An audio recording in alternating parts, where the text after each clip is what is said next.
আসসালামু আলাইকুম। প্রিয় দর্শক, অন্য মঞ্চের আলাপচারিতায় আপনাদের সকলকে আমন্ত্রণ জানাচ্ছি। হ্যাঁ, ভুল দেখেননি এই ওই এপিসোডের থাম্বনেল ও টাইটেল। দিল্লি বিস্ফোরণের সঙ্গে জড়িত থাকার অভিযোগে আজ 11ই নভেম্বর গ্রেপ্তার হয়েছে দুই বাংলাদেশি সন্ত্রাসী। কোথায় ও কিভাবে গ্রেপ্তার, আর এই গ্রেপ্তারের অভিঘাত কেমন পড়েছে বাংলাদেশে এবং ভবিষ্যতে পড়বে, বলবো সে কথা। প্রিয় দর্শক, আপনারা জানেন গতকাল 10 নভেম্বর সন্ধে 6:52 দিল্লির রেড ফোর্ট বা লালকেল্লা মেট্রো স্টেশনের 1 নম্বর গেটের কাছে একটি হুন্ডাই i20 গাড়িতে বিশাল বিস্ফোরণ ঘটে। এই খবর আপনারা ইতিমধ্যে জেনে গেছেন। বিস্ফোরণে সর্বশেষ পাওয়া খবর অনুযায়ী 13 জন সাধারণ মানুষের মৃত্যু হয়েছে, আহত হয়েছে বেশ কিছু, তাদের মধ্যে মারাত্মক আহত বেশ কয়েকজন। সুতরাং মৃত্যুর সংখ্যা আরো বাড়তে পারে। প্রাপ্ত তথ্য অনুযায়ী মোট 3 জন আরোহী ওই i20 গাড়িতে চেপে পার্কিং লটে আসেন দুপুর 3:19। সেখান থেকে 6:48 পর্যন্ত প্রায় 3.5 ঘন্টা গাড়িটি সেখানে ছিল। গাড়িতে 3 জন আরোহীর 2 জন সঙ্গী নেমে যান। গাড়িতে একা বসেছিল একজন। যিনি বসেছিলেন তার নাম ডাক্তার উমর মোহাম্মদ। তিনি ডেটোনেটর দিয়ে বিস্ফোরণ ঘটান, নাকি তার সঙ্গী 2 জন দূর থেকে রিমোট কন্ট্রোল টিপে বিস্ফোরণ ঘটায়, সেটা দিল্লি পুলিশ ও গোয়েন্দা সংস্থাগুলো এখনো ঠিক বুঝতে পারেনি। ফরেনসিক তদন্ত চলছে। প্রধান অভিযুক্ত হচ্ছেন ডাক্তার উমর মোহাম্মদ, তিনি নিহত। তিনি ছাড়া আরো 9 জনকে কাশ্মীর, হরিয়ানার ফরিদাবাদ ও গুরুগ্রাম থেকে ইতিমধ্যে গ্রেপ্তার করা হয়েছে, যাদের মধ্যে ফরিদাবাদের ডাক্তার শাহিন সাইদ নামে এক মহিলা চিকিৎসক আছেন। তিনি জঈশ-ই-মোহাম্মদের নারী শাখার নেত্রী। এই সন্ত্রাসী কাণ্ডে পাকিস্তান ভিত্তিক জঈশ-ই-মোহাম্মদ এবং আনসার গাজওয়াতুল হিন্দের জড়িত থাকার প্রমাণ মিলেছে। সুতরাং অপারেশন সিন্দুর পার্ট 2 শুরু হওয়ার সম্ভাবনা প্রবল, কারণ ভারতের বুকে সন্ত্রাস সৃষ্টির কাজে যারা ও যে দেশ জড়িত থাকবে তাদের বিরুদ্ধে সামরিক অভিযান হবে, এটাই ভারতের সর্বাধুনিক নীতি। একটি কথা বিশ্বাস হবে না হয়তো অনেকের, তবে আমার মনে প্রথম থেকেই সন্দেহ ছিল এই বিস্ফোরণে বাংলাদেশের সন্ত্রাসীরা জড়িত। কেন আমার এমন সন্দেহ? তার কয়েকটা ভিত্তি আছে, আমি এক এক করে বলবো। বাংলাদেশের বর্তমান সরকারের নীতি হচ্ছে জঙ্গিদের উৎসাহিত করা এবং উৎসাহিত করে ভারতে নাশকতা সৃষ্টি করা।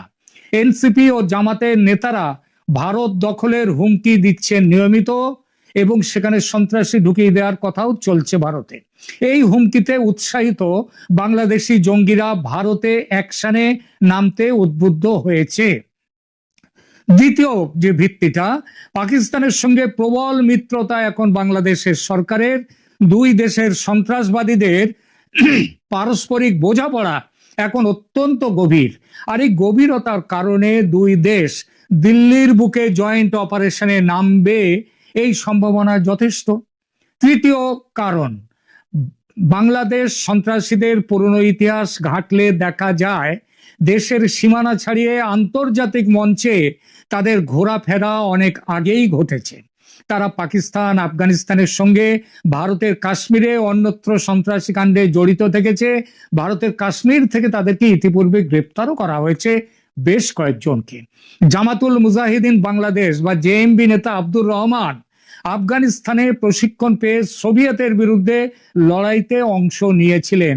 আপনাদের যে বাংলাদেশে যে একজন আছেন মানে উপদেষ্টা, তিনি এই এই একই লড়াইতে, তিনি সোভিয়েতের বিরুদ্ধে লড়াইতে আফগানিস্তানে গিয়েছিলেন বলে খবর আছে। আমি ইতিপূর্বে তার উপরে একটা ভিডিও আমি করেছি। জেএমবি 2005 সালে একই সঙ্গে বাংলাদেশের 63টি জেলায় মাত্র 7 মিনিটে 459টি বোমা বিস্ফোরণ ঘটিয়েছিল। এ খবর হয়তো অনেকেই বলেননি। বাংলাদেশের জেএমবি পাকিস্তানের লস্কর-এ তৈবা এবং জঈশ-ই-মোহাম্মদের সঙ্গে ঘনিষ্ঠ সম্পর্ক রাখে, এবং সেই সম্পর্ক এখন ইউনূস সাহেবের কল্যাণে একেবারে ঘনিষ্ঠতর পর্যায়ে পৌঁছেছে। এছাড়াও হুজি বাংলাদেশ, আনসারুল্লাহ বাংলা টিম এবং অন্যান্য সন্ত্রাসী সংগঠন বাংলাদেশের, তারা পাকিস্তানি সন্ত্রাসীদের সঙ্গে মিলে ভারতে নাশকতা তৈরি করবে। ভারত সরকারের গোয়েন্দা সংস্থাগুলো এই খবর বেশ কিছুদিন ধরেই দিচ্ছে। আগে বাংলাদেশ থেকে সন্ত্রাসীরা ভারতে নাশকতা করতে আসতো তাদের সংগঠন থেকে কিংবা এবং সংগঠন থেকে ব্যক্তিগত স্তরে। এখন সেইটা বাংলাদেশের সরকার সেই দায়িত্বটা নিয়ে তাদেরকে পাঠিয়ে দিচ্ছে ভারতে। বাংলাদেশের কিছু সামাজিক মাধ্যম খবর দিচ্ছে, আমার চতুর্থ এই ধারণা করার কারণটা বলি। তারা বাংলাদেশের কিছু সামাজিক মাধ্যম খবর দিচ্ছে বিস্ফোরণের পর বাংলাদেশ সরকারের উপদেষ্টারা অনেকেই ভারতের আক্রমণের ভয়ে কাঁপতে শুরু করেছে। কেন কাঁপুনি? কারণ ওই যে ঠাকুর ঘরে কেড়ে আমি তো কলা খাইনি। কারণ তাদেরও অনেকের সন্দেহ এই বাংলাদেশের উপদেষ্টাদের যে বাংলাদেশের সন্ত্রাসীরা এই ঘটনার সঙ্গে যুক্ত আছেন, কারণ এটা তাদের কাছে খবর আছে। আর ভারত এই বিষয়ে যদি স্থির নিশ্চিত হয় যে বাংলাদেশ সরকারের সৌজন্যে এরা এসছে ভারতে নাশকতা করলো দিল্লিতে, তাহলে ভারত ঝাঁপিয়ে পড়তে দেরি করবে না। সেটাই ভারতের বর্তমান সরকারের বর্তমান নীতি। সুতরাং ভয় তো পাবেনই বাংলাদেশের উপদেষ্টারা ইউনূস এবং তার চ্যাংব্যাংরা। তারা নিজেদের মধ্যে এমন কথাও বলছেন যে আক্রমণের বাহানা খুঁজছিল ভারত, এবার সেটা পেয়ে গেল। সুতরাং বাংলাদেশের সন্ত্রাসীদের যে দিল্লি বিস্ফোরণে জড়িত না থাকলেও ভারত নাকি তাদেরকে জড়িয়ে নেবে, নিয়ে আক্রমণ শানাবে। এবং সর্বশেষ খবর হলো, আমার কারণ হলো নির্বাচন স্থগিত রাখার চেষ্টায় ইউনূস সরকার চাইছে ভারতের সঙ্গে একটা ছোটখাটো যুদ্ধ বাঁধুক। তাদের মাথায় এইটা নেই যে শেকরা ঠুকঠুক কামারের এক ঘা। এতদিন ধরে ঠুকঠুক করছিল ইউনূস সরকার ভারতের বিরুদ্ধে, ভারত ব্যবস্থা নেয়নি। এইবার ভারত একটা বড় কামারের ঘা মেরে একবারে ঠুকঠুকুনি বন্ধ করে দেবে। এইসব কারণে আমি সন্দেহ করেছিলাম বাংলাদেশের সন্ত্রাসীরাও দিল্লি কাণ্ডে থাকতে পারে। আর আমার ধারণা যে সত্যি, সেটা বোঝা গেল ভারতের মেইন স্ট্রিম মিডিয়া এখনো এ খবর পায়নি তেমন করে, কারণ দিল্লি পুলিশ ও গোয়েন্দা সংস্থাগুলো এখনো প্রকাশ করেনি এই খবর। আমার সূত্র গোপন কিন্তু নির্ভরযোগ্য, ভুল হওয়ার নয়। কি বলছে আমার গোপন সূত্র? বলছে নিহত জঙ্গি ডাক্তার উমরের সঙ্গে আর যে দুজন ছিল তারা বিস্ফোরণের অনেক আগেই গাড়ি থেকে নেমে গিয়েছিল। বিস্ফোরণের পর তারা দিল্লি রেলওয়ে স্টেশনে যায়, সেখান থেকে কাশ্মীরের পুলওয়ামা যাওয়ার উদ্দেশ্যে ট্রেন ধরে। তারপর তারা আজ 11 তারিখে জম্মু স্টেশনে পৌঁছলে ধরা পড়ে। গ্রেফতার হওয়া এই দুজনের ব্যাপারে বিশদ তথ্য এখনো পাইনি, কারণ সরকার বা পুলিশ সংস্থা, গোয়েন্দা সংস্থাগুলো তারা এখনো এদের ব্যাপারে পুরোটা জানায়নি। তাদের নাম কি, বাংলাদেশের কোথায় তাদের বাড়ি, সেটা এখনো বলেনি। তবে এটা জানা গেছে তারা বাংলাদেশি এবং তারা আসামের মধ্য দিয়ে ভারতে আসে এবং পশ্চিমবাংলা এবং আসাম থেকে তারা চলে যায় ফরিদাবাদ। সেখানে এই বিস্ফোরণের পরিকল্পনার সঙ্গে তারা যুক্ত ছিল।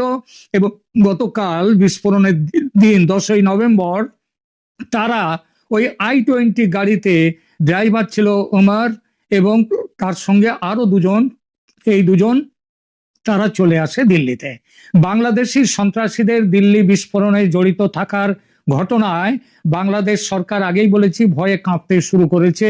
আর এই জন্যেই যে মে মাসে পুলওয়ামার ঘটনায়, এই গত মে মাসে পাকিস্তানের যা হয়েছিল, সেই একই ভবিষ্যৎ বা ভবিতব্য যেটাই বলেন সেটাও আসছে বাংলাদেশে এই ভয়ে। এবং যা খবর পাচ্ছি দিল্লি থেকে, খুব শীঘ্রই বড় কিছু ব্যবস্থা ইউনূস সরকারের বিরুদ্ধে নেবে ভারত। এমন ব্যবস্থা যে তাতে ইউনূস এবং তার সাঙ্গপাঙ্গরা বুঝতে পারবেন যে ভারতের শক্তি কোথায় আর তাদের শক্তি কোথায়। তাদের শক্তি ওই ফেসবুকে কিংবা ওই বই ছাপিয়ে পাকিস্তানকে দিয়ে শক্তি প্রদর্শন হয় না।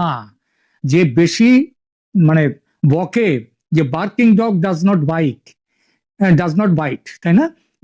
যে কুকুর বেশি চিৎকার করে সে কামড়ায় না। এখানে তাকে হাত তুললেই সে পালায়। এটাই হবে ইউনূসের জন্য।